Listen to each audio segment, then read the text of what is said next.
Bonjour tout le monde et bienvenue au Uninkable épisode 13, podcast québécois entièrement dédié à l'Orcana en français, sur la scène compétitive, la méta, des decks combos, un peu de deck tech aussi avec GF et Dan. Cette semaine, on n'a pas Dan avec nous. GF, bienvenue. Ben, salut Billy, content de te voir et de parler d'Arcana encore une fois avec toi cette semaine.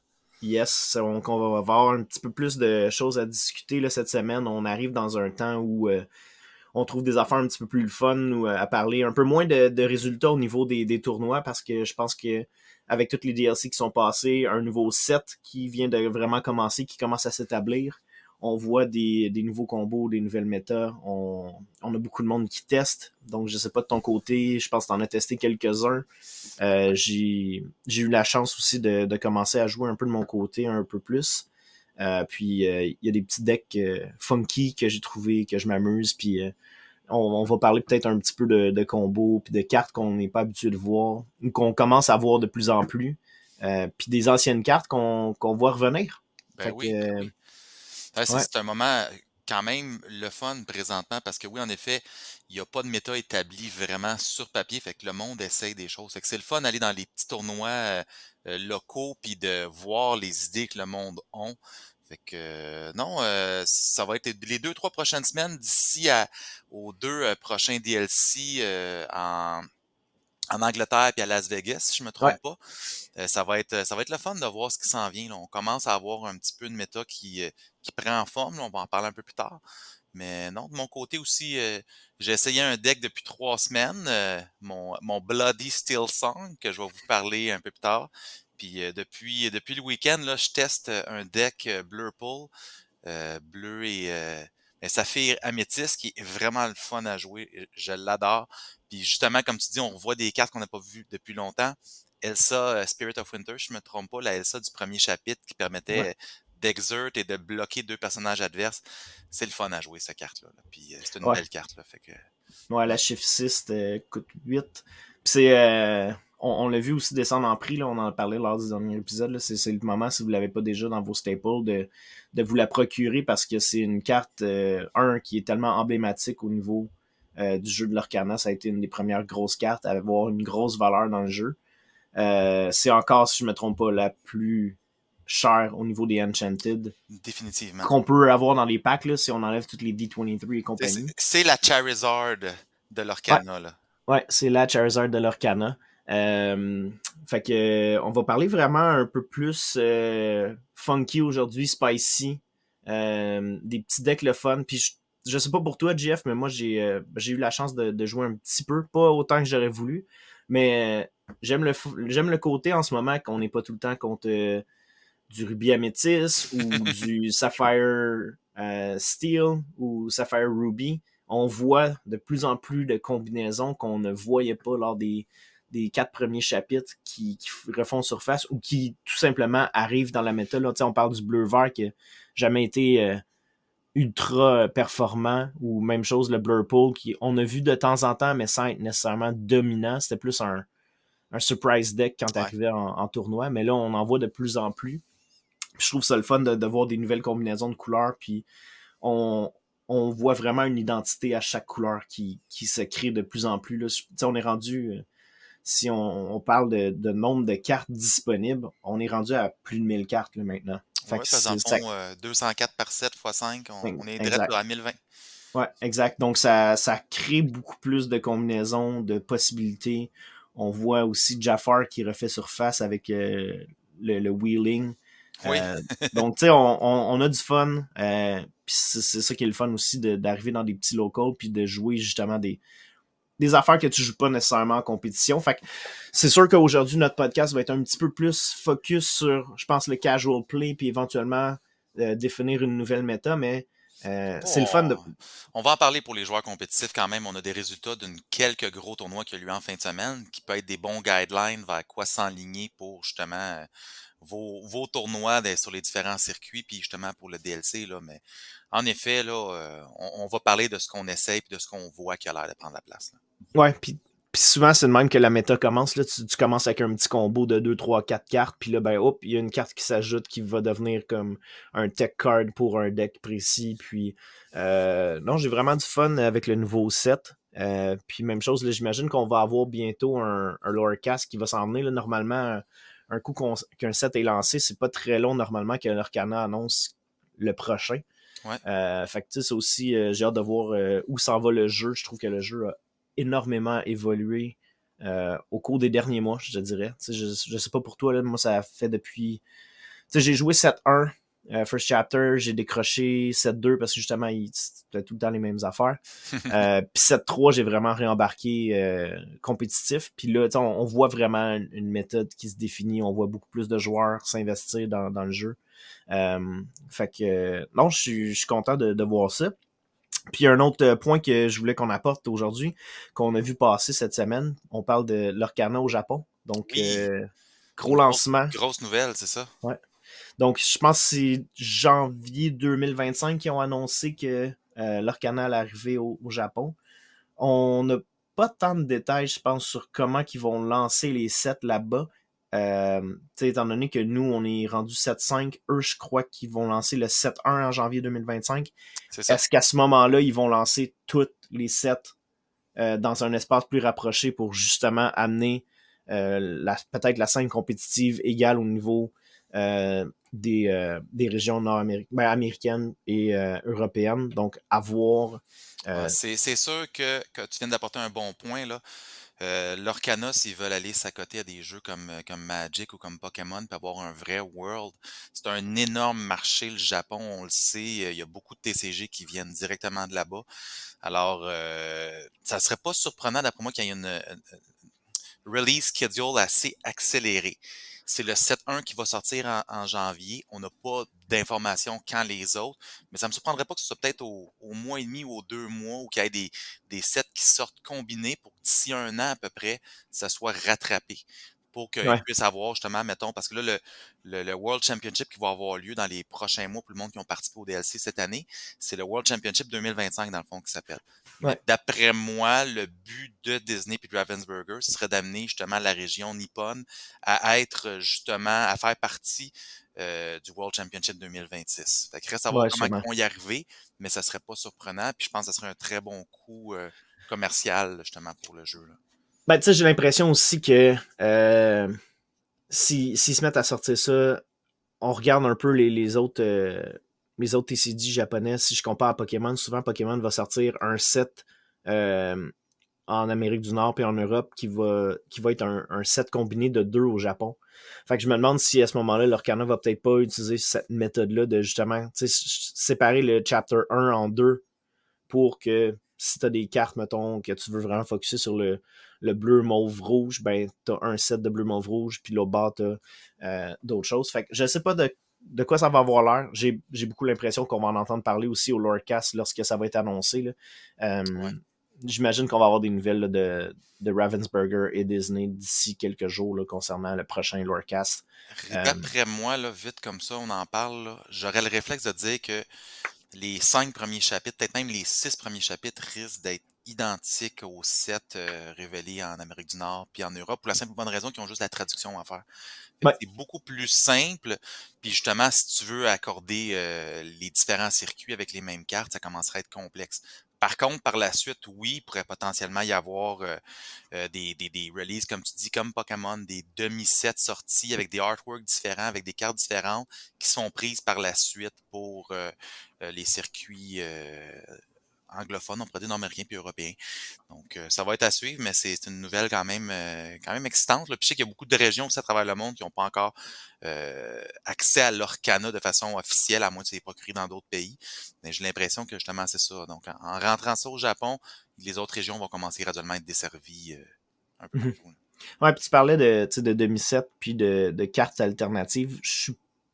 Honnêtement, je pense que personnellement, j'aimerais ça ne pas voir d'alternate work. Je trouve que le jeu en ce moment est super le fun parce que justement, toutes les cartes sont pareilles. Fait que, tu sais, même des fois, je me suis ramassé avec des cartes en français puis j'étais comme.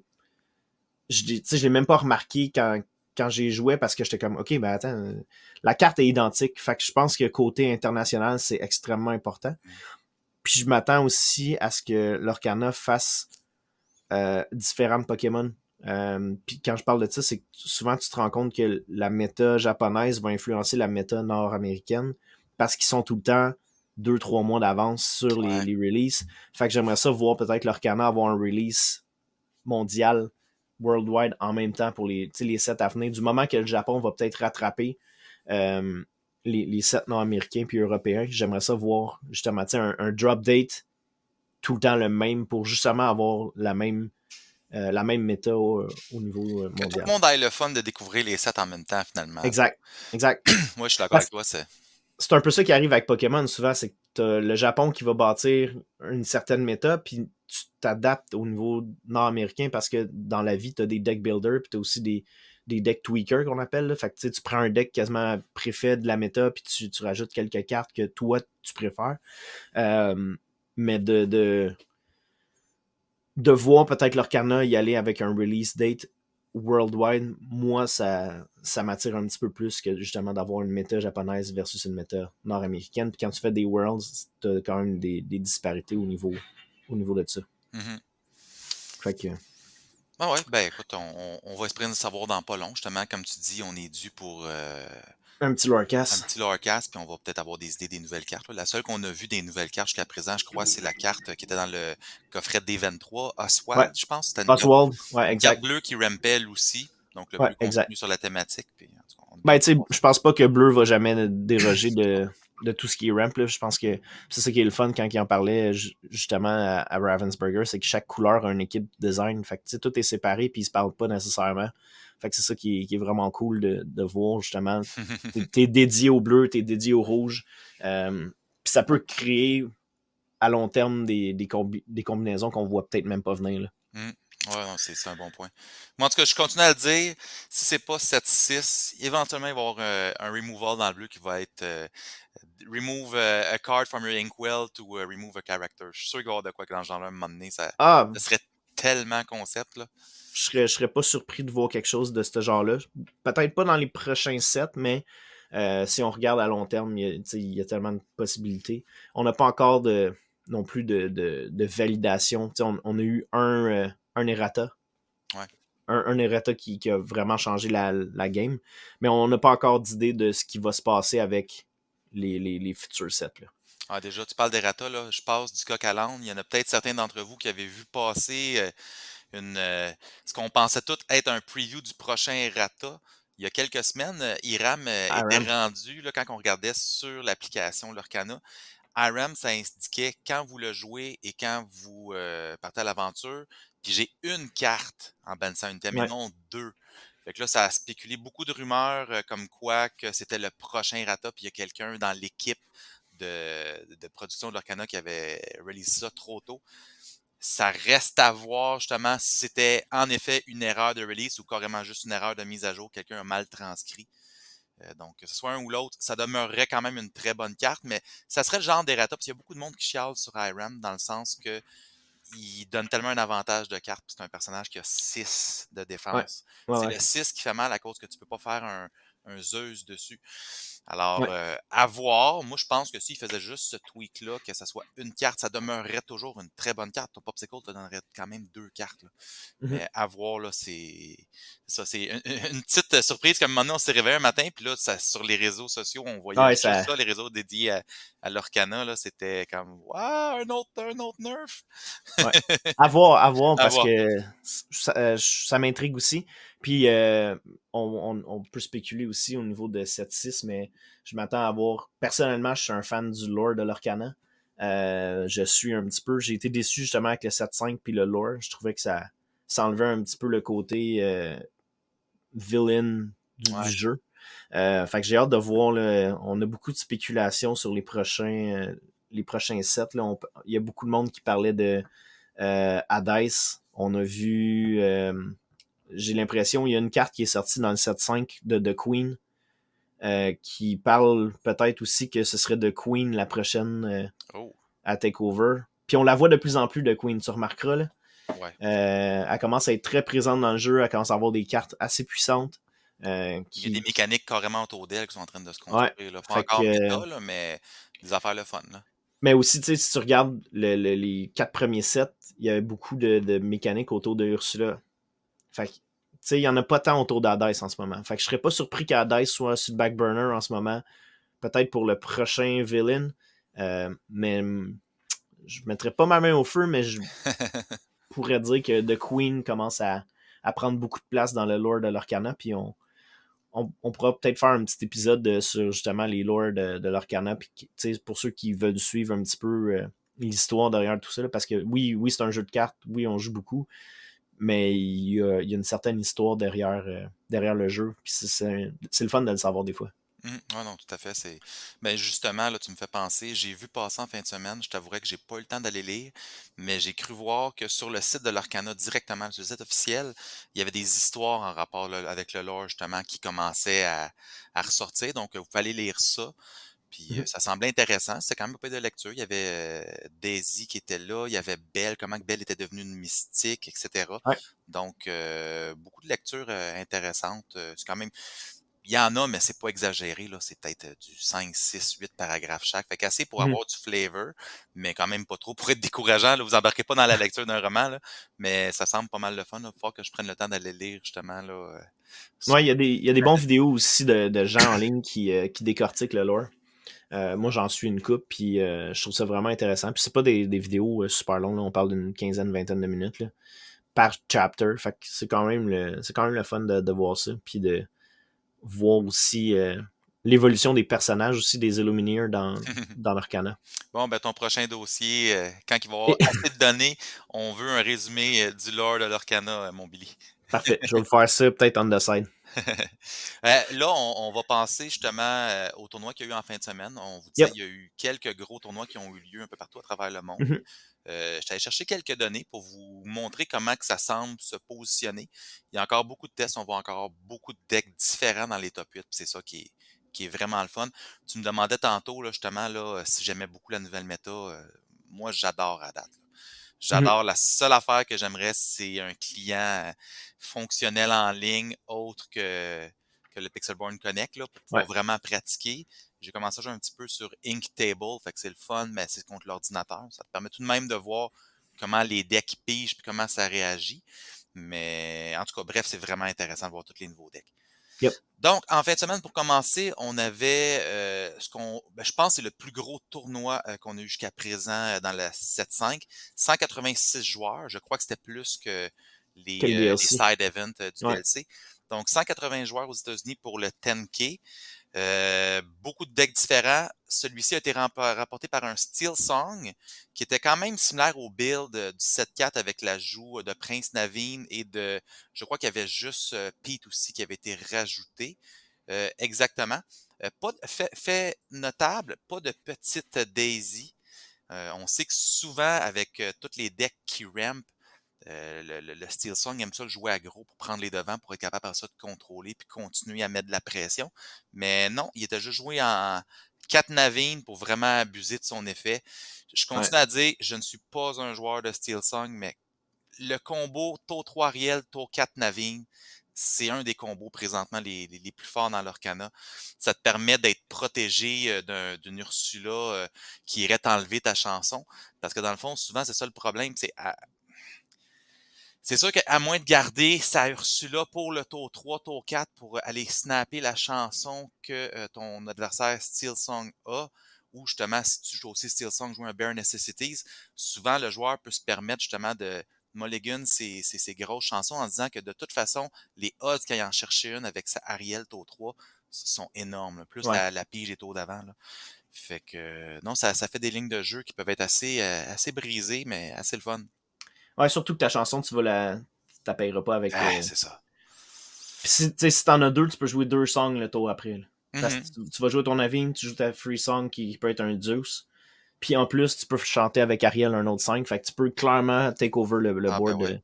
Puis ce qu'on direct là. oublie, c'est que Naveen il est quand même Seigneur 6 aussi, là. Ouais, ouais, Fait ouais. que ça, je l'avais oublié ce détail-là, mais je l'ai remarqué en fin de semaine, c'est que oui, Naveen, il peut te chanter un Grab Your Sword ou il peut te chanter un Whole New World Tour 5 parce que justement, il est Seigneur 6. Fait que ça peut faire mal, là, doublement. Ben, tu sais, Ariel peut le faire au 4 aussi, là, Ouais. mais Mais là, t'as deux euh, possibilités, c'est ça, là.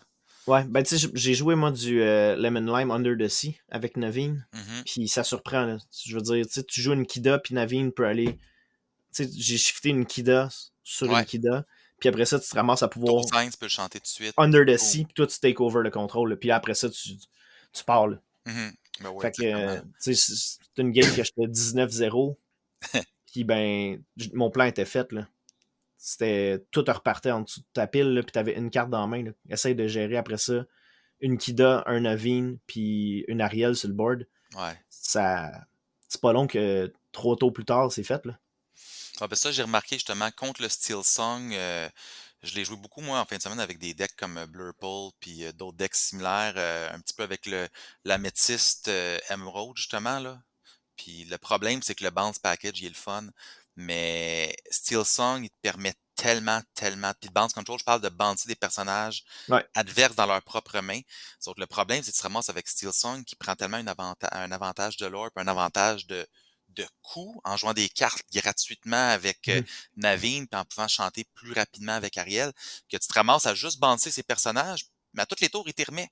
Fait que tu fais juste Mhm. gérer puis jusqu'à ce que tu te ramasses à un point où tu n'as plus rien pour gérer, Ouais, tu pis peux tu bien sais, gagner. ce qui est dangereux aussi, c'est que tu veux pas, avec Steel Song, ce qui est tough à gérer des fois, ben de mon côté, c'est que tu te ramasses aussi à ne pas vouloir bouncer une Ariel. Ouais. Tu veux pas y rebouncer un Naveen. Tu sais, ces maudits personnages, ils donnent tellement d'avantages quand c'est joué que tu veux pas y bouncer, tu veux vraiment l'éclairer du board pour pas qu'ils reviennent, puis justement qu'ils soient en mesure de justement aller se rechercher une autre chanson en jouant Ariel. Puis, tu sais, c'est là que c'est touché le bounce package contre Steel Ah Song, ouais. Bah, personnellement. c'est même affaire que quand tu joues contre Ruby, là, tu sais, bouncer des Madame Medusa, bouncer des Lady Tremaine ou bouncer des Sisu, tu fais juste Ben, tu te tires délayer le dans le pied. problème. C'est ça, Ouais. exactement, parce que tu sais qu'il va te renlever un perso le tour d'après, là. Fait que t'es pas Mhm. plus avancé. Mais bon. Exact. Alors, c'est ça. Fait que donc, pour ce gros tournoi-là, ça a été Steel Song en premier. On a eu un Ruby Sapphire qui a fini deuxième. Mhm. Liste assez intéressante avec l'ajout de 3 Mufasa, le nouveau Mufasa qui Le coûte bleu. 8.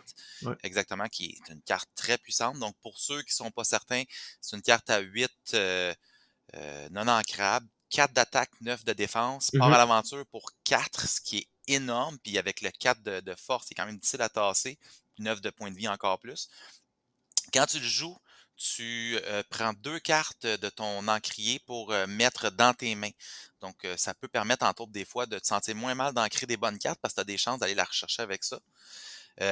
Et fait très important que ce personnage-là, c'est quand il part à l'aventure, tu remets ready toutes tes encres. Donc, quand tu as beaucoup Ouais. de cartes dans tes mains, ça te permet de faire des tours monstrueux parce que là, tu peux Ah jouer. ouais. Exemple, moi, je jouais avec Blurple. Un tour, je jouais une Elsa. Je partais à l'aventure avec Mufasa. Mufasa. Je mettais un Mime Fox pour bouncer ma Elsa, aller attaquer un des personnages que je venais de mettre. Puis après ça, je mettais, exemple, un Rabbit pour piger d'autres cartes. Fait que tu viennes de quêter, de geler deux personnages, d'en éliminer un, piger tout dans le même tour. Ça fait des combos qui sont assez cassés, mais Ouais. assez le fun à jouer. Donc, c'est sûr que quand ce deck-là, tous les decks, dans le fond, qui jouent Mufasa sont capables de l'établir sur le board, C'est il payant. faut que tu réagisses rapidement, sinon la game elle prend un 180 degrés, puis c'est comme oublie ça, c'est fini. Ouais. Ah Ce qui est ouais. intéressant, c'est justement si on a vu le retour des Scar Vicious Cheater, je Mhm. trouve que c'est un deck qui est vraiment le fun.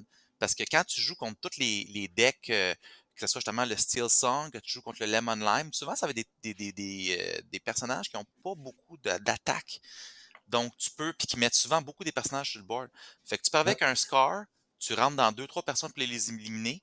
Tu as la possibilité de te healer vu que tu as accès au Popsicle, puis t'en éliminer un autre. Fait que ça peut faire l'effet qu'on pensait qu'il ferait quand le set 2 est sorti, Ouais. quand on pensait que c'était la carte qui allait briser le chapitre 2, puis finalement c'était Ça a plus de rien brisé. Beast. Mais j'aime l'utilisation, donc vraiment le fun de voir ça. Ouais. Troisième et quatrième à ce tournoi-là, ça a été des Ruby Amethyst Bounce Control, quand même relativement standard. C'est un deck qui ne s'essouffle pas, qui demeure Non. bon. Les joueurs qui le jouent depuis le set 2 le connaissent tellement bien que souvent tu te ramasses au stade que un deck qui peut être sur papier un petit peu moins fort, quand il est joué par du monde qui le connaissent tellement bien, ça demeure que Ils sont oui, capables il y a un côté d'adapter. de chance, oui, il y a un côté de construction, mais il y a aussi la personne qui pilote le deck qui fait une grosse Mhm. différence. Ouais. Pour aller rapidement dans les autres tournois qu'on a vus en fin de semaine, on a un tournoi 64 joueurs à Malmö en Suède. J'espère que j'ai bien prononcé ça. C'est Emerald Amethyst qui l'a remporté. Un deck qui est très similaire au build que Dan nous a partagé la semaine dernière. Ouais. Donc, qui est vraiment axé sur le fait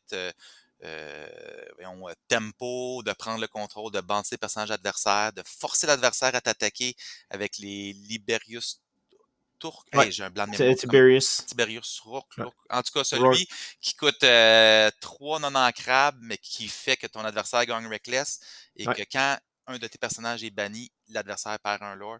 C'est une carte qui peut être assez fatigante contre tous les decks aggro. Puis tout court, je l'ai affronté la semaine passée avec mon Bloody Song. Puis je peux dire qu'à un moment donné, t'as hâte d'être capable de le tasser, ce personnage-là, parce que tu fais juste perdre des lores. Ouais. Ça Ouais. devient tough. 92 joueurs, l'Orcana Quest Tour en Pologne, Ruby Sapphire Items Queen. Donc, ça, c'est un deck qui était presque identique au deck qui a gagné le DLC de. C'était D'Italie. lequel? D'Italie, exactement, qui était Bologne. Bologne, qui était vraiment intéressant. Là. C'est, pour ceux Mhm. qui ne se rappellent pas, c'était un deck qui était vraiment axé sur le fait d'activer la Queen pour aller chercher des items, pour les Ouais. jouer. Fait que tu Avec faisais le juste. workshop. Exact. Ouais. Côté pige, là, C'est monstrueux. c'est monstrueux. Fait que Ouais. la carte que ce deck n'aime pas, find them and break them. La carte grise qui permet de bannir tous les items en jeu, là, c'est. Ouais. Ça fait mal, ça. Puis on a eu un tournoi de 62 joueurs aux États-Unis où c'est un Ruby Sapphire très spicy qui l'a emporté. J'ai vraiment aimé la liste. Pour donner une idée, c'est une liste qui joue sans Queen, mais qui se joue avec King Candy, le petit à 1 en crabe bleu 2-2, et sa version à 5 qui shift pour 3, qui part l'aventure pour 2, 3 d'attaque, 3 de défense, puis qui a l'habilité que quand tu le mets en jeu, tu piges 2 cartes et tu en remets une en dessous de ton deck. Donc, très bien pour justement te débarrasser d'une carte que tu voulais pas, puis piger 2 Ouais. nouvelles cartes. Puis veux pas, un Shift 3, un Alter 3, c'est toujours bon quand c'est un personnage à 5 parce que ça te permet de jouer des grosses chansons rapidement. Tu peux faire un Let It Go, tu peux faire, quand tu joues avec le vert, tu peux faire un We Don't Talk About Bruno ou d'autres chansons Ouais. intéressantes comme ça. Fait que très bonne carte. Fait qu'il jouait ça. Il jouait le Prince John à 4 qui te permet, Ouais. comme habilité, de jouer gratuitement un item de ta main ou de ta défausse qui coûte 5 ou moins. Et il jouait Triton, qui fonctionne bien avec justement le Prince John. Triton, qui est une carte bleue 3-3 non ancrable, qui a l'habilité bannir un de tes items pour faire 3 lore. Alors, il y a plein d'items qui étaient des removals. Que ce soit Sword of Truth ou que ce soit de Plank qui te permettent de bannir des personnages selon s'ils sont héros ou vilains.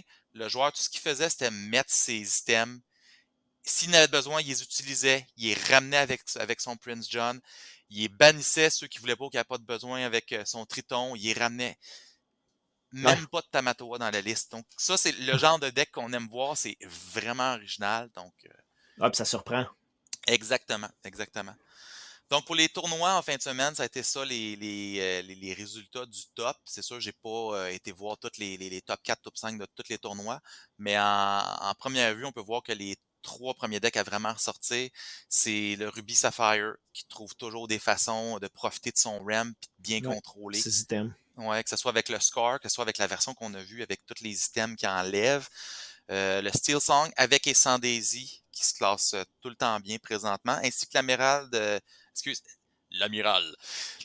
L'Améthyste Emerald de Tempo, qui fait très bien, qui, je pense que présentement, avec tous les decks un peu plus aggro, tous les decks avec des petits personnages, peut profiter de ça justement pour Ouais. bouncer bien des persos. Donc, Absolument. c'est ce que j'ai à dire à propos de ça. As-tu des commentaires, toi, sur les decks que tu vois fort? Est-ce que tu vois un prochain deck qui pourrait ressortir, Billy? Bon, ben, j'en ai vu une coupe que j'ai aimé là. Il y en a un qui est quand même assez broken comme combo avec justement tu sais, les Chicha typo. Fait que c'est un Sapphire Steel.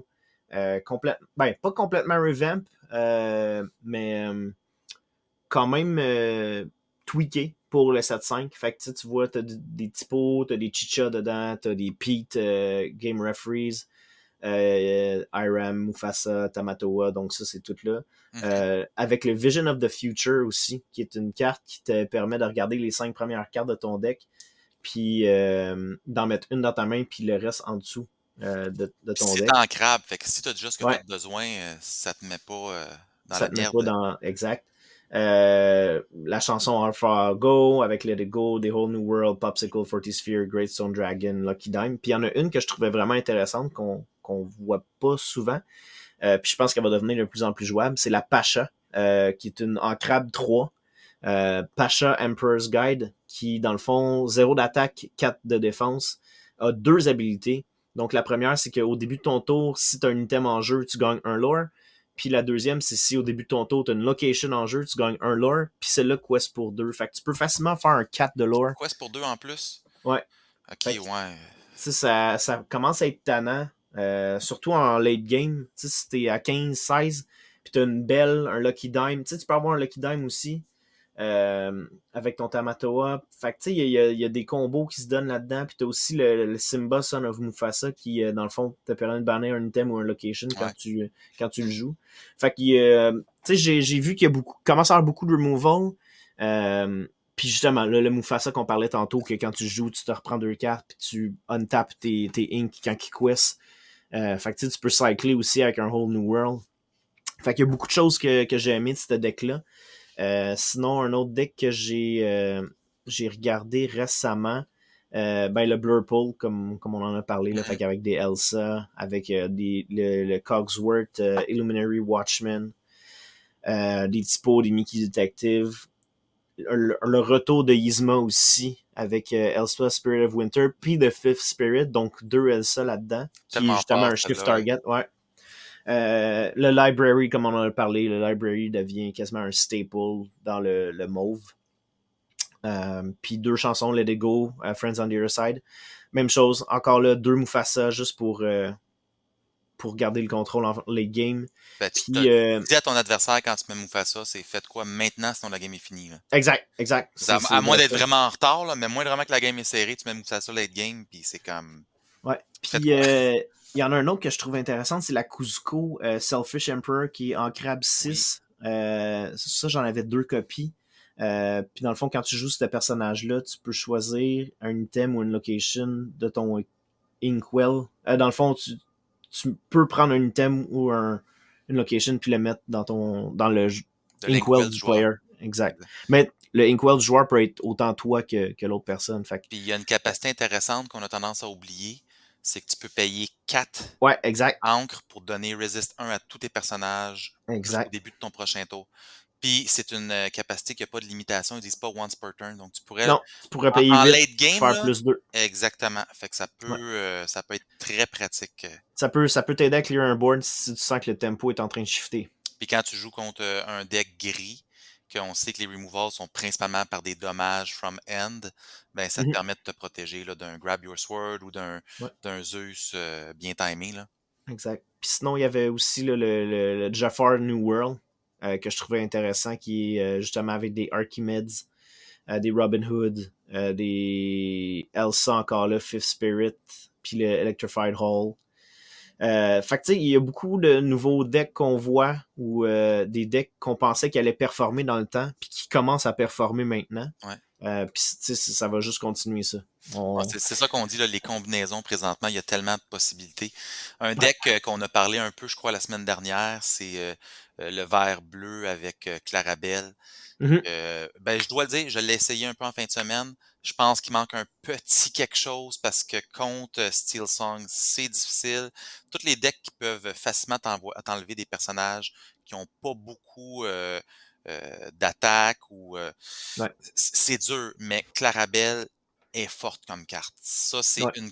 Honnêtement, là, ça te permet là, souvent de piger 3, 4, 5 cartes dans un tour. Parce que Mhm. quand tu l'as, tu vides ta main, tu joues tout ce que tu peux parce que tu sais que tu vas repiger 3, 4, 5 cartes selon ce que ton adversaire a. Ouais. Ton adversaire n'a plus rien en main, mais tu as quand même des Du stock possibilités. sur le board. C'est ça, puis c'est un deck qui pige quand même pas pire. Fait que Ouais. c'est une carte qui va être bonne. Je crois que ce deck-là, présentement, là, Dan, quand il va nous entendre, il va me fusiller. Ben, je dirais du regard, mais je le vois pas. Mais bref, c'est que je crois que bleu-vert présentement, pour être compétitif, doit être joué sans le package de Popsicle et IRAM. Puis j'explique ce que je veux dire, c'est que contrairement au rouge-bleu qui peut se permettre de ramper, puis qui peut se permettre de ne pas jouer de personnage early parce qu'il y a des gros removals à la fin, le bleu-vert n'a pas cette chance-là. Il y en a plus, Mhm. mais la plupart des removals du vert, c'est remettre dans sa main. Mhm. Fait que les cartes, ils vont te Ouais. revenir, que ce soit la Ouais. nouvelle Mother Godel, que ce soit j'adore You're Welcome, mais si tu le fais ton adversaire, il pige des cartes. Fait que je crois que tu dois, pour que ce deck-là soit bon, c'est que tu dois mettre des présences sur le board le plus rapidement possible. La version que j'avais essayée pour essayer de compenser ça, c'est sûr, ça jouait avec les Diablos. Les You're Ouais. Welcome pouvaient t'aider. Puis je pense que j'avais même mis des Grammatala pour compenser quand je n'ai besoin. Puis Clarabelle est le gros draw engine du deck. Mais ça, c'est un deck. Je pense le vert bleu, quand il va être vraiment bien trouver sa place, pourrait être bon. Blurple, Lemon Lime, je pense que c'est pas Ouais. mal les decks. Ça commence à se placer, là. Ouais, c'est le fun. Ouais, c'est quand même cool de voir des nouveaux combos, là. Puis j'ai hâte de voir justement les prochains 7 championships qui s'en viennent dans pas long, là. Le genre de spread qu'on va voir, là. Je pense qu'on Ah ouais, va voir un peu moins de spread de quasiment 50-25, là. On va peut-être voir plus du 18-18-18-18 de plein de combos. cool ça. Puis Puis, ben, ça, pour en venir justement, on va en arriver à les decks à GF. yes. Donc, le petit deck que je vous parlais depuis 3 semaines, que vous allez voir à la fin, je vais vous expliquer pourquoi.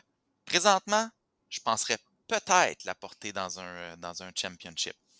Donc, le deck en question, c'est mon gris-rouge que j'appelais mon Bloody Steel Song, parce que c'est un deck qui se joue quand même sensiblement comme le Ember Steel Song. C'est un deck avec beaucoup de chansons qui veut cheater justement les chansons. Donc, la composition de mon deck, pour vous donner une idée, je commence le tout avec 4 Mickey Mouse, Food Fight Defender et 4 Robin Hood pour mes drop 1. Le but de jouer ces deux personnages-là, c'est simplement que ça me donne 2 shift target rapides. Les deux ont un shift 3, qui sont les Robin Hood, Champion of Sherwood, ainsi que le Mickey Mouse, Playful Sorcerer. Je joue 2 lumières Fiery Friend qui permet de booster mes personnages de 1. Très pratique dans la méta actuelle où il y a beaucoup de petites sissous puis il y a beaucoup d'autres removals basés sur la force de tes personnages. 3 Mr. Smee Bumbling Mate parce que ça demeure une bonne carte pour avoir une présence. Après ça, si je m'en vais dans les 3 drops, je joue 3 Ariel Adventurous Collector, carte que j'adore dans ce deck-là. C'est une carte évasive, donc elle peut aller tuer un Un Diablo. Diablo parce qu'elle a 2 d'attaque et 3 de force, elle reste en vie. Et elle a une habilité, whenever you play a song, chosen character of yours gain evasive until the start of your next turn. Vous allez comprendre la synergie que j'ai trouvée avec ça. Je joue 3 Sissou Daring Visitor, la petite Sissou à 1-1 non ancrable qui remove un personnage qui a 1 de Ah, force ou moins. Dans les méta actuels, c'est un auto-include. ouais, c'est un Daisy Killer, là. Exactement. 2 Pete, Game Refreeze, toujours pratique pour bloquer ton adversaire en fin de game. 3 Goofy, Super Goof, Rush, qui te permet d'aller chercher des lore out of nowhere. 4 Robin Hood, Sharpshooter. Donc, le nouveau Robin Hood, 4 non ancrables, Mhm. 1 de force, 4 de défense. Part à l'aventure pour 2, qui a la capacité, quand tu pars à l'aventure, tu peux regarder les 4 cartes sur le top de ton deck et tu peux jouer une action coûtant 6 ou moins gratuitement. Tu mets le reste dans ta discard. C'est cette carte-là que j'essaie de vraiment abuser dans ce deck-là. Par la suite, 3 Moui, Hero to All, comme je disais, 4 Mickey Mouse, 4 Robin Hood et 2 Ariel Sonic Warrior, qui elle aussi a une très bonne synergie avec le Robin Hood. Pour ce qui est des actions et des chansons, c'est un package relativement standard. 3 Baboom, 2 Rise of the Titans, 2 Let the Storm Rage On, 2 Strength of a Raging Fire, 2 Zeus, 4 All New World, 2 Grab Your Sword, 4 A Pirate's Life, qui est la carte cachée du deck, et je joue juste 2 items, qui est 2 Medallion Weights, qui peuvent, excusez-moi l'expression, mais te sauver le cul des fois quand tu as besoin d'enlever un gros personnage Mhm. pour la drop. Ouais. Parce que dans le fond, c'est un personnage, c'est un deck qui a besoin de piger pour pouvoir se partir. Parce qu'une fois qu'il est seté, il est quand même difficile à contrer, mais c'est la faiblesse, c'est quand tu joues contre des personnages, contre des decks, excusez, qui peuvent t'enlever ton New World trop rapidement, ça fait mal. Mhm. Donc, je l'ai joué pendant 3 semaines dans les différentes ligues que je participe. Et j'ai eu un win rate d'environ 60% sur à peu près une quinzaine de parties, je dirais. Donc, c'est un deck de wheel qui, l'objectif est de faire un alter pour pouvoir chanter All New World tour 3 et placer ses Robin Hood Sharpshooter en tour 4. Par la suite, on essaie d'optimiser l'utilisation des Robins pour faire du removal tout en partant à l'aventure grâce à son habileté. Parce qu'il faut pas oublier qu'il part quand même à l'aventure pour 2. Fait que quand tu es capable de partir à l'aventure avec lui, puis en même temps remover un personnage à cause de la carte de revealer, c'est tellement bon au niveau Ouais. du tempo. Euh, Comme je disais, les deux Ariel s'optimisent tellement bien justement avec lui. Parce que dans le fond, je répète, la petite Ariel, elle donne évasive quand tu joues une chanson. Puis la grosse Ariel, elle fait que quand tu joues une chanson, tu peux payer 2 lore, excuse-moi, 2 encres pour donner 3 dommages à Chosen Opposing Character. Alors, tu me vois venir, tu as une des deux. Au début, tu as la petite Ariel. Puis là, ben, quand tu joues ton Robin Hood, souvent, tu vas avoir une chanson. Tu as un hit rate d'environ 60-70% d'avoir une chanson. Fait que si tu pognes une chanson, tu donnes immédiatement évasive à ton Robin Hood. Donc, il est difficile à tasser à moins d'avoir un removal direct. Mhm. Donc, ça, c'est l'interaction.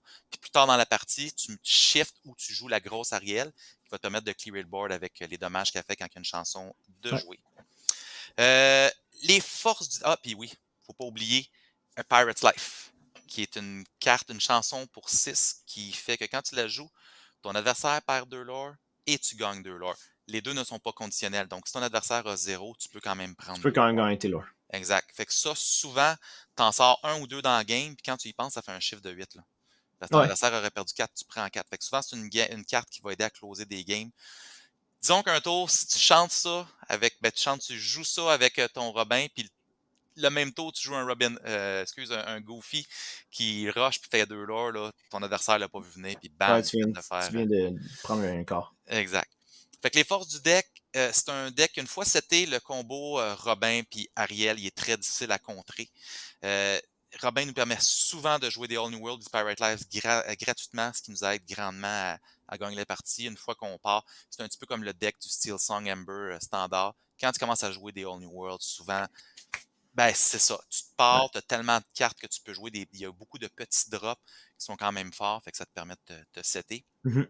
Par contre, les faiblesses du deck, si on se fait discarter les All New World ou qu'on n'est pas capable d'y accéder rapidement, on peut se ramasser sans carte en main. Puis là, le problème, c'est que toutes les removals, pratiquement, il y a quand même beaucoup d'uninkable. Je l'ai quand même minimisé un petit peu, mais il y a 17 uninkable. Alors, Ok. si tu te ramasses avec trop d'uninkable dans les mains, ben là, tu te ramasses que tu peux pas en créer, tu peux pas monter, tu as de la misère à remover, fait que tu peux prendre le recul assez, assez rapidement. Assez tôt. Ouais. Puis tu as tendance à te miler un peu aussi, parce qu'il ne faut pas oublier que quand tu actives Robin Hood, tu vas discarter les cartes que tu ne joues pas. Ouais. Puis les All New World, ça te fait discarter des cartes aussi, ça te fait piger beaucoup. Alors, dans ce cas-ci, c'est un des rares cas. C'est un petit peu comme un deck de 1000 où je le joue en haut de 60. Au début, j'étais pratiquement à 68. J'ai slimé le deck un petit peu pour avoir plus rapidement, plus fréquemment les cartes qui sont importantes. J'ai baissé à 64. Puis je pense que c'est le minimum pour pas avoir trop peur de se miler. Ça pourrait peut-être se faire descendre à 62, mais même à 64, dans les 2 dernières semaines que je l'ai joué comme ça, c'est arrivé quelques parties que je faisais la partie puis j'avais moins de 10-12 cartes dans mon Dans ton deck. Là. deck. Fait que j'étais limite.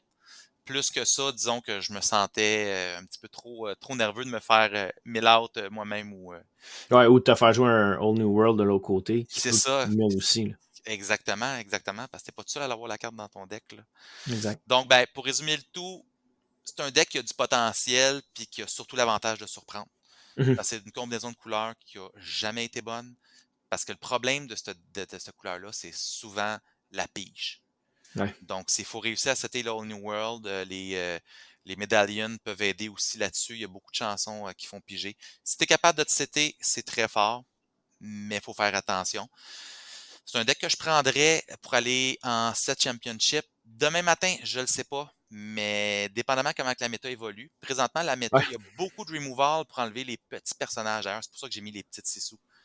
Ah, parce que je ne vais pas être le seul à me le faire faire, je vais les enlever moi aussi des persos avec les petits sissous. Mais si la méta, les decks aggro commencent à moins mettre de petits persos parce que on a toute peur de se faire remover, que ce soit à cause des Under the Sea ou quoi que ce soit, ben là, le deck va reprendre la force parce qu'il va plus être victime des faiblesses des autres decks. Parce que le monde, il tech pas pour ce deck-là parce qu'ils ne connaissent pas. Mais le monde, ils vont techer pour les rouges-bleus, ils vont techer pour les Steel Song. Fait que s'ils veulent contrer ces decks-là, ben indirectement, ils me contrent. Fait que si ça se calme de ce côté-là, ça pourrait prendre de la force. Mais bon, je peux dire que depuis les débuts de mes decks à GF, c'est un des decks que j'ai eu le plus de fun à jouer. Puis c'est ça. Donc, si vous voulez voir vraiment physiquement de quoi le deck a l'air ainsi que la liste, tu vas être capable de nous mettre ça dans à l'écran, Billy? OK. Euh, je t'entends pas, Billy. Moi, Ah, je vais l'afficher en ce moment même. OK. Donc, il n'y a aucun problème, ça va être directement à l'écran. Ben oui, puis on va mettre le lien aussi, Exact. le lien Dreamborn dans les commentaires. Donc, c'est ça pour moi. Donc, dès cette semaine, je vais commencer à jouer mon Blurple. Puis je vous en reparle d'ici quelques semaines, une fois que je vais avoir assez de matchs pour pouvoir me faire une bonne idée. Excellent. Hmm. Merci, Jeff. Ben, ça fait plaisir. On va conclure ça avec début du circuit des princesses, puis les autres tournois. Donc, le premier tournoi du circuit des princesses a eu lieu le week-end dernier. euh, Dans le fond, au Griffon à Sherbrooke. Donc, c'était le 31 août. On a eu 24 joueurs. Puis, c'est Kevin Saint-Jacques qui l'a emporté avec un mauve vert mid-range.